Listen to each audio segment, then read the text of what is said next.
Écoute, c'est vraiment intéressant. Accusés à tort de véhiculer des maladies, les cagots sont une population apparue au Moyen-Âge en France.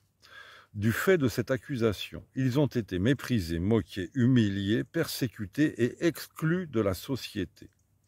Ils ont été contraints de vivre uniquement entre eux, à l'extérieur des villages, et obligés d'arborer des signes distinctifs afin d'être séparés visuellement du reste de la population, principalement par une patte d'oie cousue sur leurs vêtements, une patte d'oie rouge.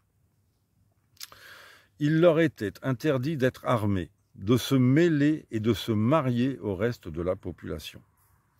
On y arrive, je crois qu'il faut un pass maintenant pour pouvoir se marier.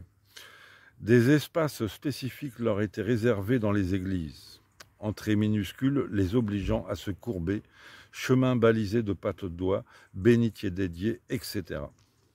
Hostie donnée à distance au bout d'un bâton.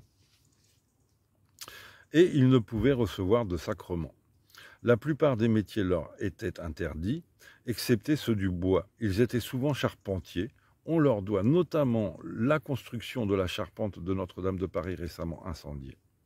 Ils n'avaient pas la maîtrise de leur économie, interdits de commercer.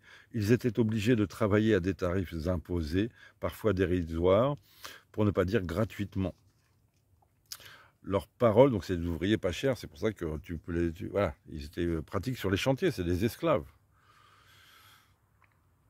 Leurs paroles n'avaient quasiment aucune valeur. Lors de procès, la parole cumulée de 7 cagots valait celle d'un seul citoyen.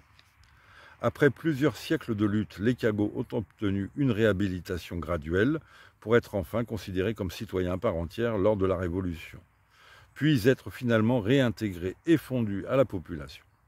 Avec le recul, les historiens n'expliquent cette injustice que par la peur irrationnelle de la maladie. On est retourné au Moyen-Âge.